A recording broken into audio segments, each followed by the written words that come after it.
Nada más retomando en estos comentarios que estamos haciendo de la encíclica Lumen Fidei, en el párrafo 45 habíamos visto que en la confesión del credo involucra un compromiso total con la vida, ¿no? O sea, nosotros no enunciamos verdades abstractas o enunciados, sino que en realidad lo que hacemos es confesar un compromiso existencial. Y esta es, digamos, la dimensión profunda del credo. O sea, confesar, realizar el credo, que es un acto de confesión, el exponer incluso públicamente nuestra creencia, precisamente a lo que nos conduce es a darnos cuenta de que nosotros estamos participando de una verdadera comunión con el Dios vivo.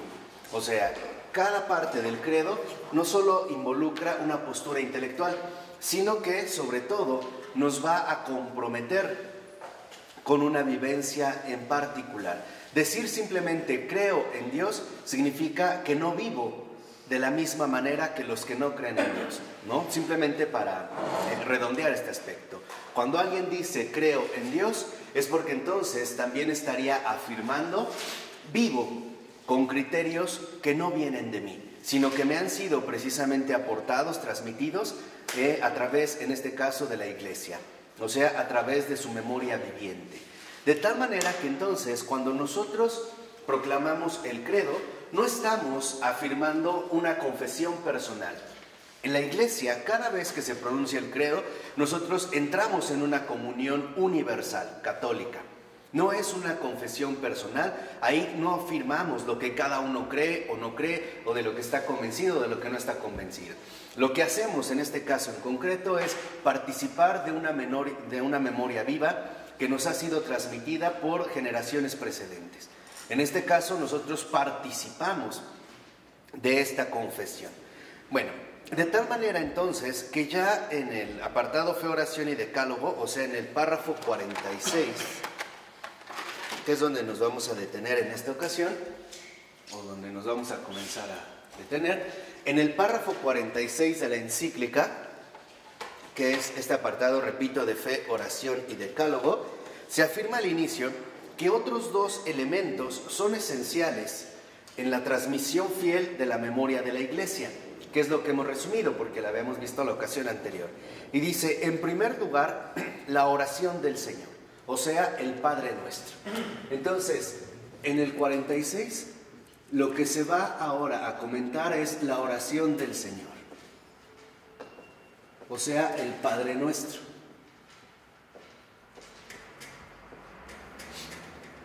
Ese va a ser, digamos, el primer ámbito en el que se van a mencionar, o en el que se va a concentrar en este párrafo la encíclica. ¿Qué pasa en el Padre Nuestro? En el Padre Nuestro acontece un suceso sumamente peculiar.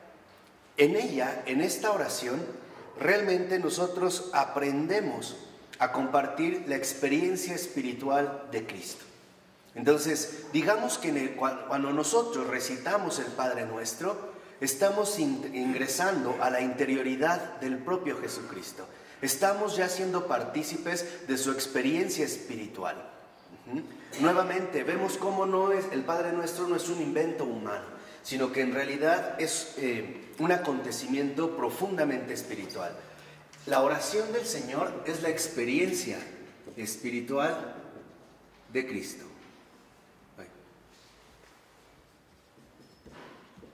Y esto es muy importante. ¿Por qué? Porque en el Padre Nuestro, por así decirlo, Jesús nos abre la intimidad de su corazón y nos muestra cuál es la experiencia fundamental que en Él anida.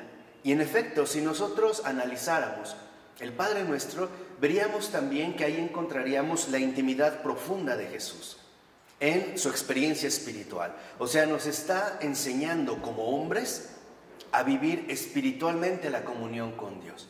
Y el primer rasgo de esta comunión con Dios es que nuestra relación con Dios es una relación filial, es una relación cercana, es una relación entre padre e hijo.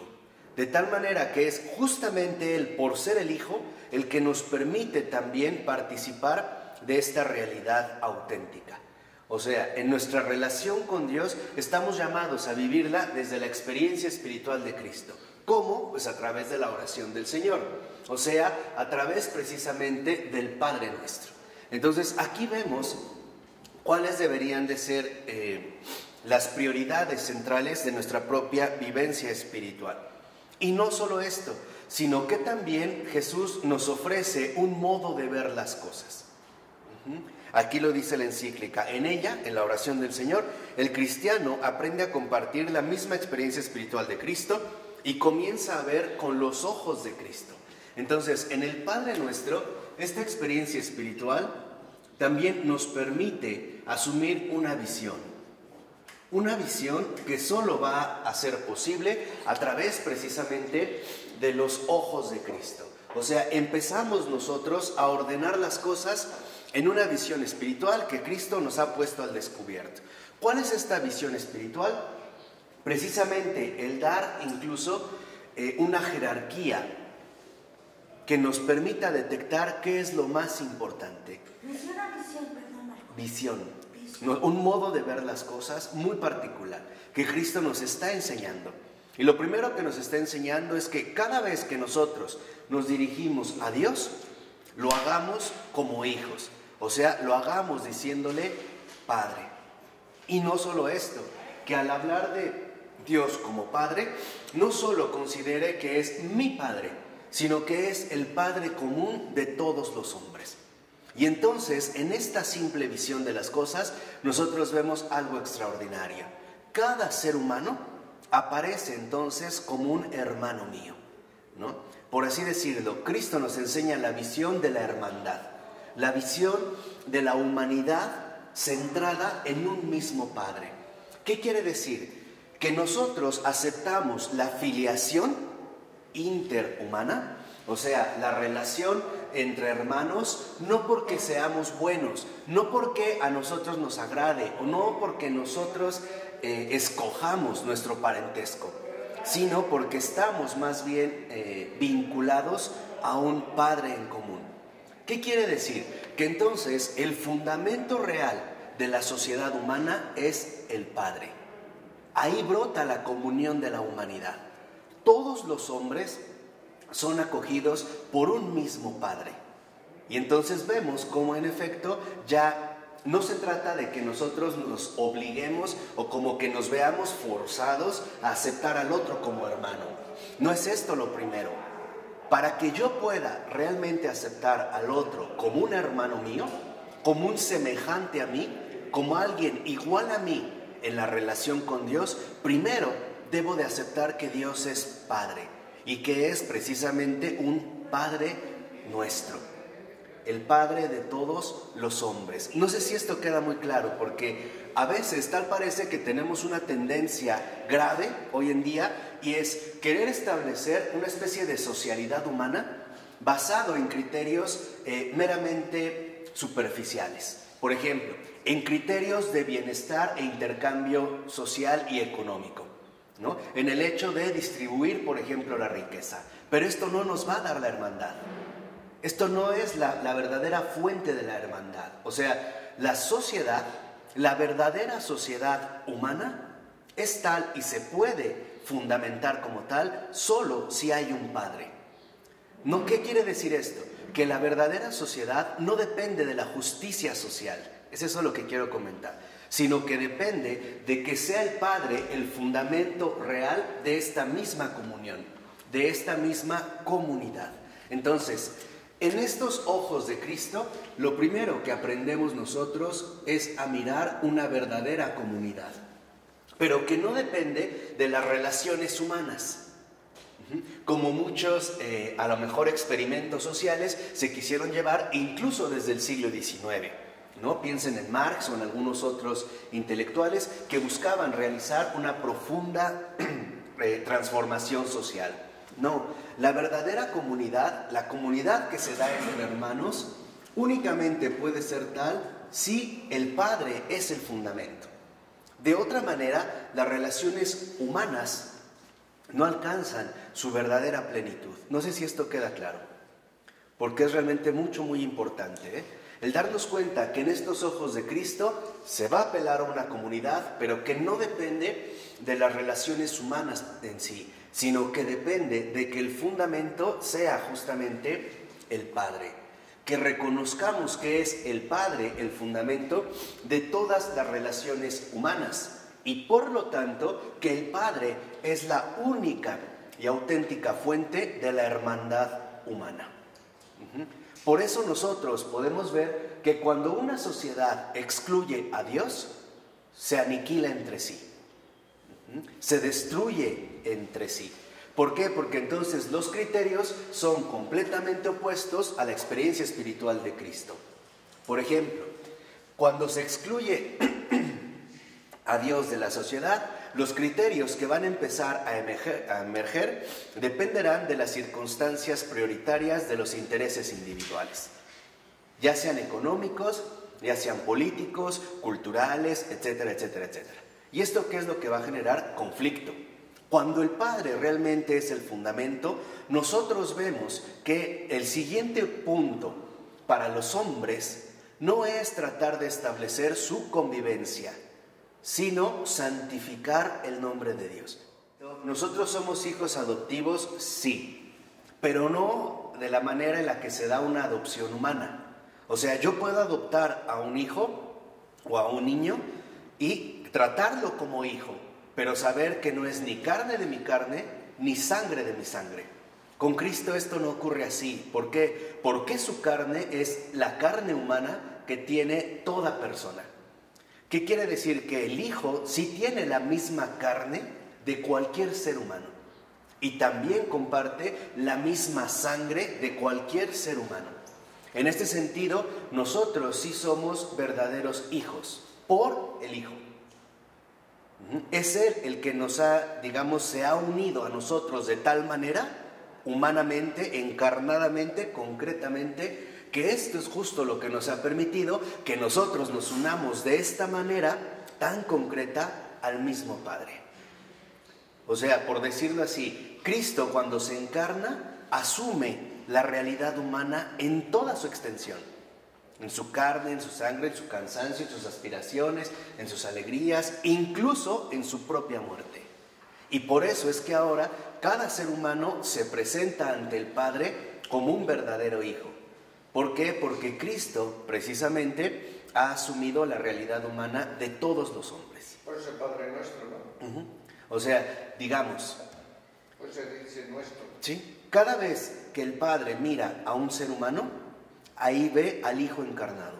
¿Por qué? Porque ahí reconoce la misma carne de su Hijo. O sea, es verdaderamente una filiación total, una filiación concreta. No es que el Padre solamente nos asumió como hijos, así les decía, bueno, por un afecto, ¿no? Como que, bueno, pues sí, son mis hijos, pero a final de cuentas, pues yo no los, como diríamos humanamente, yo no los engendré ni nada. No, no, no. Realmente ha asumido esta filiación radical. Tan radical que incluso nuestra filiación con Dios posee una característica única que ni siquiera los ángeles tienen, la carne. Cuando Cristo se eleva al cielo, se eleva con carne, su cuerpo glorificado. Y si está a la derecha de Dios, está a la derecha de Dios con esa misma carne. ¿De qué carne se trata? De la carne humana. Entonces, ahí donde hay carne humana, ahí está el Hijo. Ahí se encuentra el Hijo. ¿Y qué es lo que podemos ver? Que esto le da entonces una dignidad extraordinaria a cualquier ser humano. Rico o pobre, enfermo, débil, con deficiencias, incluso con alteraciones físicas, psíquicas. Aquí lo que realmente es ya inseparable de nuestra filiación es la carne. O sea, el Padre nos ha adoptado en carne propia, porque somos criaturas. Por eso. Pero no puede haber incluso una filiación más tajante, más extrema, más radical. Por ejemplo, con los ángeles, la filiación que tienen con Dios es espiritual, ¿no? Tienen una relación abierta, transparente y espiritual. Pero si el Hijo es Dios, nosotros no solo tenemos una relación espiritual con Él, también tenemos una relación carnal. Y esto los ángeles no lo tienen. De tal manera que entonces es justamente esta comunidad la experiencia espiritual de Cristo resumida en la noción precisamente del Padre. Que realmente nosotros reconozcamos el inmenso amor que Dios nos ha tenido. Porque no solo nos ha redimido, o sea, en este sentido de que no solo ha perdonado nuestros pecados, ni Cristo ha expiado los pecados, sino que ha manifestado este amor precisamente en una adopción radical. Tan radical que tiene la forma concreta de una encarnación. ¿De acuerdo? Y esto es nada más por mencionar las dos primeras palabras. Pero lo que quiero que vean es que si uno va siguiendo detenidamente el Padre Nuestro, justo lo que encontramos es la experiencia espiritual de Cristo. Y un modo de ver las cosas completamente diferente al usual. Tan es así que si ustedes lo ven, ¿no? Incluso el Padre Nuestro que estás en el cielo, o sea, es reconocer hacia dónde estamos dirigiendo nuestro corazón, al cielo. ¿Qué significa?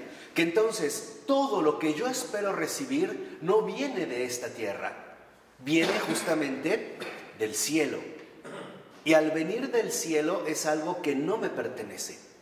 De tal manera que entonces yo reconozca que todo lo que viene del cielo es un don. O también a veces, como nosotros decimos, es una gracia. Entonces, reconocer el Padre Nuestro que estás en el cielo es reconocer que de ahí viene lo bueno y que mi relación con Él es una relación ordenada. Yo me puedo dirigir a Él como Padre, pero como un Padre que está en el cielo. No de igual a qué, a igual, como el Hijo sí puede. ¿Por qué? Porque nosotros somos criaturas. Es, por decirlo así, es como el niño pequeño que le habla a su papá, pero lo ve hacia arriba, ¿no? Lo mira de abajo, ¿qué? Arriba. Entonces, fíjense, este simple que estás en el cielo, porque podríamos hablar del Padre Nuestro y tardarnos horas, pero en realidad este que estás en el cielo, como el niño que ve hacia arriba, reconoce entonces que su relación es de niño. Y ahí viene la experiencia más hermosa de Cristo. Cuando Cristo oraba el Padre Nuestro, escúchenlo bien, antes de compartirla con nosotros, Cristo se presenta ante el Padre no como un adulto, sino con un espíritu de niño. Entonces, esta comunidad vive un espíritu infantil, el espíritu de asombro que reconoce que el Padre escucha sus peticiones y que no solo escucha sus peticiones, sino que además este niño se dirige al Padre en este espíritu infantil que incluso le sorprende todo aquello que el Padre es capaz justamente también de compartirle. O sea, lo que aquí quiero que entiendan es que la oración del Señor, Cristo se presenta ante el Padre siempre como un niño, no como un adulto. No como un joven adolescente rebelde sin causa y emancipado. No, Cristo siempre se relaciona con el Padre como niño. Con reverencia. No, con reverencia, pero también con una profunda cercanía. Nosotros ahora entendemos cuando Jesús abraza a este niño, que de acuerdo con la beata Ana Catalina Emmerich, que a mí me parece más que probable era San Ignacio de Antioquía, al que abrazó Jesús, ¿se acuerdan en el Evangelio que agarra a un niño y le dice, si no os hacéis como este niño? Bueno, Catalina Emmerich dijo que ese niño era San Ignacio de Antioquía.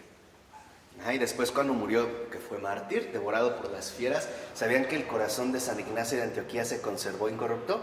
Y tenía las letras de Jesús, IHS, Jesu hominum salvatorum, Jesús salvador de los hombres. Bueno, eso es para que vean las maravillas que hace el Señor. Pero cuando Jesús dice en este sentido, si no os hacéis como este niño, es tanto como si nos dijera, si no se hacen como yo, si no viven lo que yo les estoy aportando, el espíritu infantil, como niños. Por eso es que la relación con Dios no es una relación de adultos. Y en este sentido es donde nosotros podemos ver una distancia fundamental con el judaísmo, al menos con el judaísmo más ortodoxo. Ellos, incluso un filósofo contemporáneo como Emmanuel Levinas, llegó a decir que el judaísmo es la relación de adultos. Y es cierto, tienen toda la razón. ¿Por qué? Porque en el judaísmo es la religión de los adultos que aceptan la responsabilidad que les toca realizar. ¿Para qué? Para mantener, en este caso, su relación con Dios. ¿Cómo? A través del cumplimiento de la ley. Pero aquí, en el caso de nosotros no asumimos la adultez, por así decirlo, en base al cumplimiento de la ley, sino que asumimos el espíritu infantil precisamente en la oración cotidiana que se dirige al Padre. O sea, al recitar precisamente el Padre Nuestro. Es un niño, como un niño, que le expresa sus deseos, anhelos, sueños al Padre, pero no le exige que los cumpla ya, o no está haciendo un intercambio. Simplemente le abre su ¿qué? Su corazón con entera confianza, como el niño que le dice al papá: papá, quiero un helado. No le está dando consejos sobre qué heladería es mejor o de qué tiene que ser el sabor. Simplemente se está abriendo y entregando literalmente, ¿no?, a la figura total del Padre. De tal manera que en este espíritu infantil lo primero que sobresale es la confianza. Por eso, cada vez que nosotros recemos el Padre Nuestro, lo tenemos que hacer como niños, o sea, desde la experiencia espiritual de Cristo. No querer tergiversarla. Tan es así que aunque se ha traducido la palabra como Padre, la expresión que utilizaba Jesús era Abba. Vamos a ponerla aquí, ¿no? En este espíritu infantil que clama Abba. Ok. Abba, que está en arameo, no es como nosotros entendemos Padre. No tendríamos nosotros una traducción literal al castellano, pero en realidad Abba es como si alguien dijera papito, papacito, como papi, ¿no? Pero en esto, papaito, aunque nosotros en realidad no lo usamos, no tenemos como esta referencia concreta. Pero Abba involucra una total cercanía, una superación de toda la distancia. Los hijos siempre se refieren y se dirigen a los padres con total confianza, ¿o no? ¿O qué pensarían de un niño, no sé, de 4 o 5 años, que de repente se acercara con su papá, vamos a suponer su papá Rafa, y le dijera: oh, estimado y omnipotente progenitor? Mire, se ríen, ya entendieron lo que quiero decirles. A veces, cuando nosotros decimos Padre Nuestro, lo decimos con esta especie de solemnidad, ¿no? Oh, omnipotente y altísimo progenitor. No. El espíritu infantil es Abba, que es esta expresión. En ruso hay una muy parecida que es Batiushka. Batiushka es como padrecito, como alguien que reconozco como con mucha confianza, admiración, cercanía, pero también respeto. Entonces, Abba es una cercanía inaudita, ¿Por qué creen que los fariseos se escandalizaron de esta expresión? Porque nadie se dirigía a Dios como Abba. Le podían decir Yahvé, que es el Señor, Adonai, que es también así como el Señor, el Altísimo, ¿no? Elohim, que era como el nombre de Dios impronunciable. Cuando decimos el cielo, estamos asumiendo una referencia que nos ordena las cosas. Dios está por encima. Dios está arriba de mí, por ponerlo en palabras más sencillas. Padre nuestro, tú que eres Dios, que estás en el cielo, o sea, tú que eres Dios, tú estás arriba. Yo estoy abajo. Y esta es la primera coordenada fundamental de la experiencia espiritual de Cristo. Cristo, a pesar de que es Dios, no se siente humillado de reconocerse por debajo del Padre. No, porque es Padre. Por eso, pero a pesar de que es Dios, o sea, ellos sí están iguales. Y no obstante, en el espíritu de Cristo, Él no se siente ofendido de reconocer que el Padre es más que... ¿Qué? Más grande, exactamente. Ese es el espíritu infantil. Para un niño, y eso es lo que hemos olvidado, todo es más grande que él. Todo, hasta un insectito. Ustedes observen bien a un niño y verán que a un niño todo le resulta asombroso, ¿o no? Sí. Todo. ¿Por qué? Porque el niño, y este es el espíritu infantil, en esta confianza, el niño, y este es el secreto de la niñez, de hecho esta es la alegría de la niñez. Para el niño todo es objetividad. El niño no mide las cosas según sí mismo. Ahorita van a ver por qué mencioné esto, pero el niño no mide las cosas según sí mismo. El niño se asombra de todo porque todo es más grande que él. Todo es objetividad. Ustedes acuérdense, bueno, yo no tuve papá, pero los que han tenido papá siempre que he platicado con ellos, aún de jóvenes, me dicen, es que para mí mi papá lo era todo. Lo veía como algo enorme, como algo grandioso, ¿no? Como algo infinitamente mayor que ¿quién? Que yo. Entonces, ¿qué es en primer lugar? Fíjense qué hermoso. Y digo, vale la pena detenerse en el Padre Nuestro, ¿no? Pero, ¿qué es lo hermoso en este sentido? Que en la experiencia espiritual de Cristo, el Señor nos invita a hacernos pequeñitos, a hacernos chiquitos, como niños. E incluso yo diría, como bebés. El bebé, muchas veces han visto el bebé de meses, cómo habla con su mamá o con su papá, balbucea. O sea, ni siquiera tiene un discurso ya estructurado. Ni siquiera eso. Juega, a veces avienta salivita, ¿no? Mueve las manos, ni se le entiende, ¿no? Y están como plática y plática y plática. Bueno, este diálogo en los bebés es un diálogo que solo entiende el padre. El bebé habla con el padre, pero nosotros no entendemos. Ese es un secreto entre cada bebé y ¿quién? Y el padre.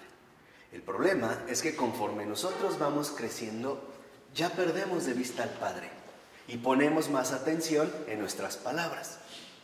Por ejemplo, empiezo a poner más atención en mi propio discurso, en pocas palabras. En lugar de tener plena objetividad, esta cercanía inaudita que nos transfiere este Abba, empiezo a desarrollar mi propia autoconciencia. Y este es el riesgo.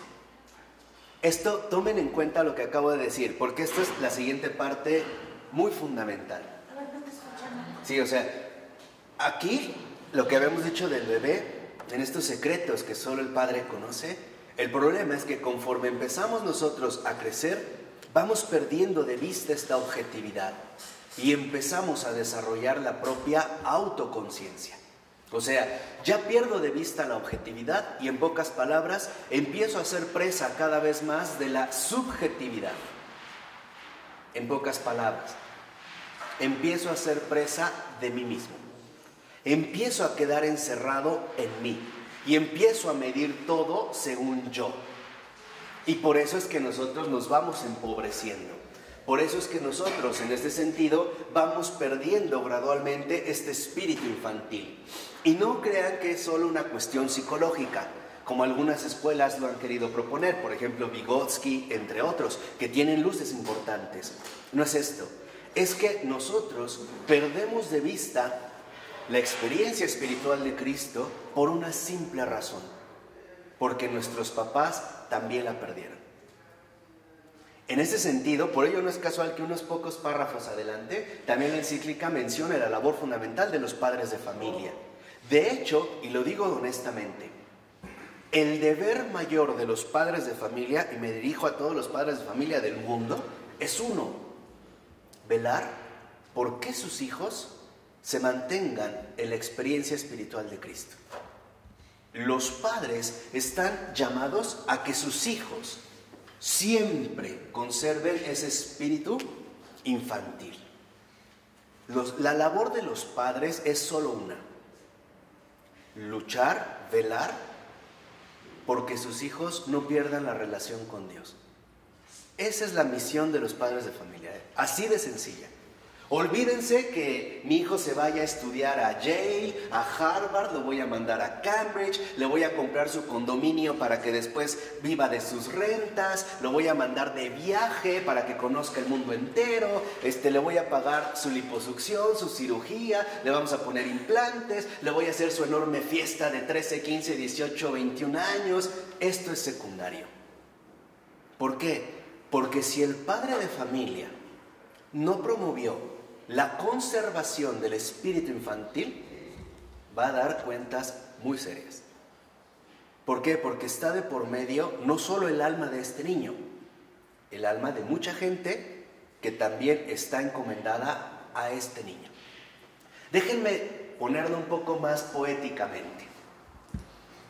La misión de los padres de familia es muy concreta: cuidar con su propia vida que el niño jamás pierda este balbuceo inicial, su balbuceo originario, su relación con Dios, su cercanía con el Padre, que en ningún momento pierda el espíritu infantil con el cual ha nacido, y es una gracia. Si ustedes lo ven, hoy nuestra cultura en realidad se mueve en un sentido completamente opuesto. Hoy queremos que los niños maduren pronto y que se hagan adultos. Y por eso hoy en día vemos tantos adultos exitosos, pero amargados, frustrados, tristes y desdichados. Esta es la razón. Podemos conocer a muchísimos adultos que han sido extraordinariamente exitosos, pero al mismo tiempo extraordinariamente desdichados. ¿Por qué? Porque si se pierde el espíritu infantil, si se pierde nuestra verdadera comunidad con el Padre, la vida no tiene sentido. Por eso quizá hemos conocido casos donde la gente llega a tener todo. En serio, todo. Salud, belleza, éxito, dinero, fama, reconocimiento, familia, casas, departamentos, autos, motos, yates, aviones, visas, pasaportes llenos de sellos, bla, bla, bla, bla. Pero se sienten vacíos. Y esto se ha dado en casos, por ejemplo, de personas muy exitosas, ¿no? Incluso de artistas que han tenido la fama, pero han reconocido que no hay esto fundamental. ¿Por qué? Porque en último término, el espíritu infantil, esta cercanía inaudita, es el aliento de vida para el alma humana. El espíritu infantil es el aliento de vida. Por eso quizá hemos olvidado, en base a nuestras explicaciones ingenuamente racionalistas, que los bebés cuando nacen, incluso nosotros mismos cuando nacimos, no nacimos ya con un lenguaje creado,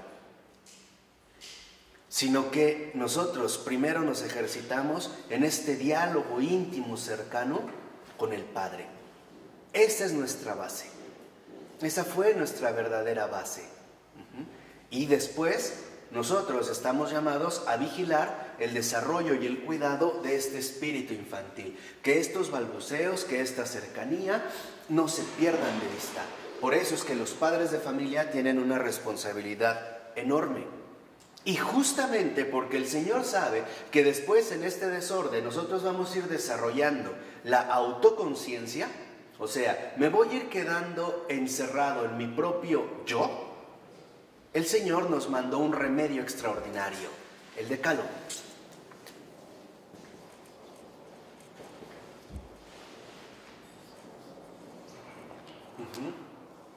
¿Qué es lo que dice en este párrafo 46 sobre el Decálogo? Nos dice, más o menos en el segundo párrafo, como a la mitad, dice la encíclica que el Decálogo no es un conjunto de preceptos negativos, o sea, prohibiciones. Aunque eso pareciera, ¿no? No matarás, no. Dice, sino indicaciones concretas para salir del desierto del yo autorreferencial. O sea, el Decálogo, por así decirlo, es un antídoto contra el yo. Este es el Decálogo. El Decálogo, en este sentido, podríamos decir, no solo se reduce a una especie de prohibiciones morales para una sana convivencia. No es así. El alcance del Decálogo, como todo lo que Dios hace, es muchísimo más profundo. Y el primero es que nos ayuda a salir de este desierto del yo. François Mauriac escribió una obra muy bonita en este sentido que se llama El desierto del amor. Si en algún momento lo pueden checar, valdría la pena, pero así lo titula. Y precisamente, ¿a qué nos ayuda el Decálogo? Como un antídoto contra el yo. para poder entrar de nuevo en diálogo con el Señor. ¿Qué quiere decir? Que aquí, en esta confianza y en esta objetividad, nosotros somos partícipes de un auténtico diálogo. Hay un intercambio mutuo. En cambio, el yo no es más que un monólogo. Ya no hay comunicación, ya no hay intercambio. Y por lo mismo, ya no hay tampoco enriquecimiento. Nos vamos secando poco a poco. ¿Por qué? Porque no nos vemos alimentados por algo más. Por ejemplo, para que una flor alcance su plenitud, necesita de otros elementos. Para empezar, un suelo, una tierra en la cual pueda enraizar. Necesita agua, necesita aire, necesita sol, necesita viento. Si la flor en semilla dijera, nunca es así, ¿no? Yo no necesito de nadie, no sería flor. Ni siquiera podría germinar. ¿De acuerdo? Eso es lo que pasa con nosotros. Cuando quedamos encerrados en el yo monológico, en esta simple autorreferencia, nos vemos frustrados, nos vemos interrumpidos en nuestro crecimiento. Y es justamente el decálogo el que quiere nuevamente llevarnos a entrar en diálogo por Dios, entrar en diálogo con Dios. Y en este sentido, darnos cuenta de que la prioridad es el Padre, o sea, lo que el Padre me dice. Incluso lo vemos desde los niños. Los niños, muchos años de su vida, dependen del cuidado y la atención del Padre. Porque el Padre no solo le dice sí a todo al niño, ¿cuántas veces le dice no? ¿Qué pasa si de repente, no sé, el niño está chiquito, apenas aprende a caminar y lo llevaron a un balneario, qué sé yo, y se acercó mucho a la alberca? ¿Qué le dice su papá? No te acerques. No te acerques. Ahora, ¿qué diríamos? ¿Es un mal papá?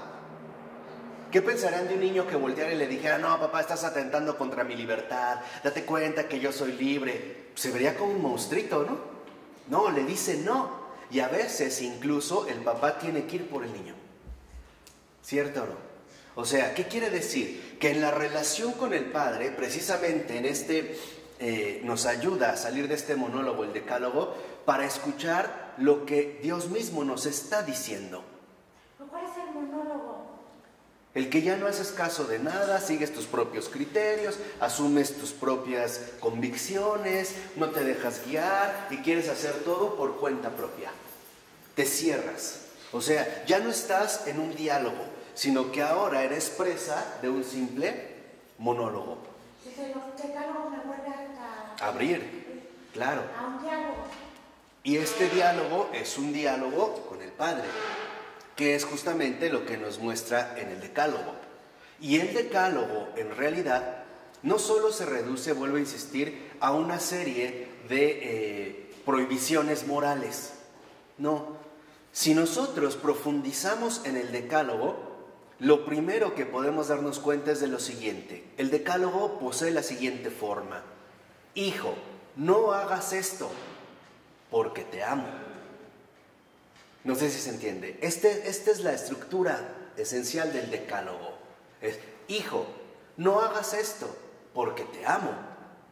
O sea, si yo te permitiera hacerlo, entonces no me importarías. Sería simple y sencillamente afirmar que no estoy al cuidado de ti. Entonces, el decálogo nos manifiesta la delicada ternura de Dios por sus criaturas, que como Padre quiere lo mejor para ellas. En pocas palabras, en el decálogo debemos superar el mero moralismo. No son meras prohibiciones morales, sino que debemos de reconocer que en el decálogo, en último término, lo que hay es misericordia.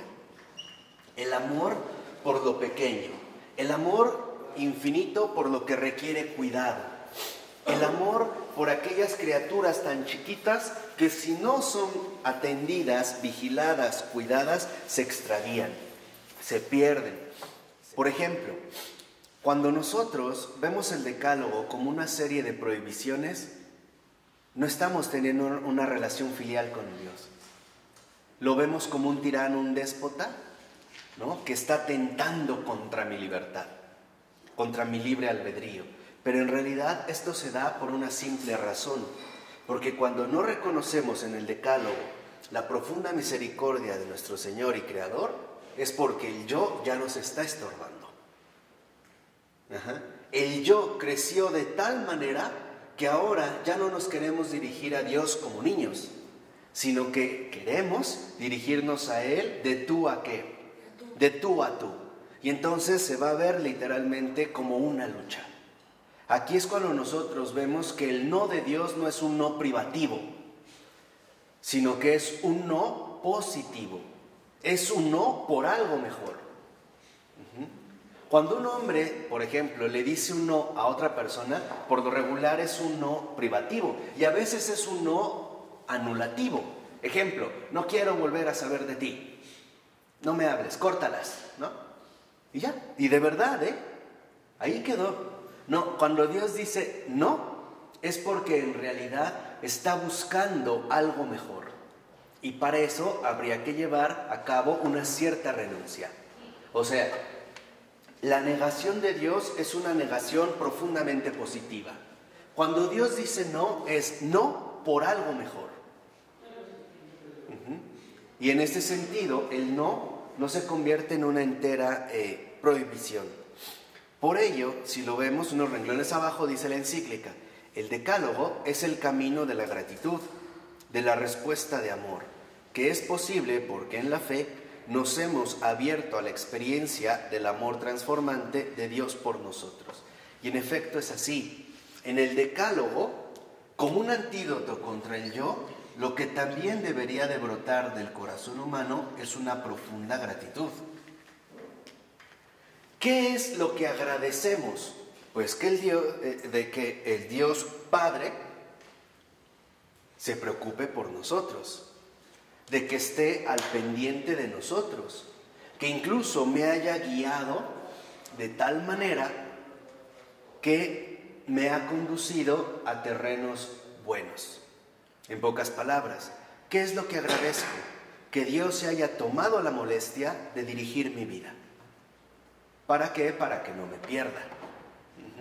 En este sentido, precisamente, el Decálogo, les decía, está fundado, está basado, tiene como fuente la misericordia. Y si entendemos, como hemos tratado de mencionar aquí, a fondo el Decálogo, veremos que entonces nuestra segunda reacción es la gratitud. Es la acción de gracias al Padre. Porque Dios se porta con nosotros no como un tirano o un déspota que tiene súbditos, subyugados y doblegados, sino como un padre atento que está al pendiente de cada movimiento de sus hijos. Cuando los padres de familia tienen hijos chiquitos, no le quitan los ojos de encima, ¿o no? No, o sea, lo están vigilando y más cuando empiezan a caminar y todos se llevan a la boca, están al pendiente y se están comiendo y no, ¿dónde está el niño? ¿Dónde está? Y lo empiezan a buscar y bueno, algo así es el Padre, mejor que nosotros, Pero Dios sí, en pocas palabras, Dios no nos quita los ojos de encima. Y no es, como diría Sartre, que estaba obsesionado con lo del ojo, no es, como diría Sartre, porque Dios sea un chismoso que busca reprimirme, como un fisgón, ¿no? Que estuviera viendo todo lo que hago. No es eso. Es, no quita, no aparta su mirada de mí, porque realmente le importo, porque realmente le intereso. No es descuidado. Ustedes vean, generalmente cuando los niños tienen accidentes fue por descuido de los padres. Y a veces puede ser en un descuidito, Puede decir el padre, es que es con la madre, ¿no? Juntos. Es que, ay, de verdad yo estaba con él, me di media vuelta, nada más contesté el teléfono. ¿Y ahí? Pues ahí. ¿Qué quiere decir? Que en este sentido, precisamente, Dios Padre no nos quita los ojos de encima. ¿Por qué? Porque somos demasiado importantes para Él. Por eso. No es porque quiera estar de chismoso o cohibiéndonos. Es porque en realidad le importamos demasiado. Y este es el segundo aspecto que precisamente la oración del Señor quiere manifestarnos. Por ello, ya para acabar, ¿no? A manera de resumen, yo sí los invitaría a que repasaran en esta semana los 4 elementos que hemos tocado en las últimas clases: la confesión de la fe, la celebración de los sacramentos, el camino del decálogo y la oración del Señor. De hecho, yo ya saben que nunca lo hago, pero en esta ocasión sí les voy a dejar una tarea. En esta semana, su tarea va a consistir que van a dedicar unos minutitos diario a la oración del Señor. Y le van a pedir de corazón a Jesús que les manifieste en su corazón su experiencia espiritual. Y lo único con lo que se van a quedar es con Padre. Padre, repetida en el corazón. Y van a dejar que su corazón hable. Padre bueno, Padre tal. Si viene, por ejemplo, alguna lucha de Padre ausente, Padre que no te siento, lo exponen. Cuando sientan que han avanzado lo suficiente en esta experiencia del Padre, en esta afiliación, en esta espiritualidad de Cristo, pueden pasar al Padre Nuestro. ¿Qué es lo que Jesús nos está diciendo cuando pronuncia Padre Nuestro? Nada más. No van a pasar más de estas 2 palabras. No estoy diciendo con eso que no van a rezar su habitual Padre Nuestro. No.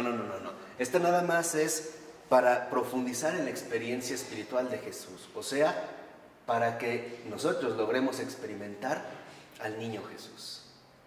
Al niño Jesús que en su oración precisamente se dirige al Padre, como alguien muy chiquito, como un niño, casi como un bebé, ¿de acuerdo?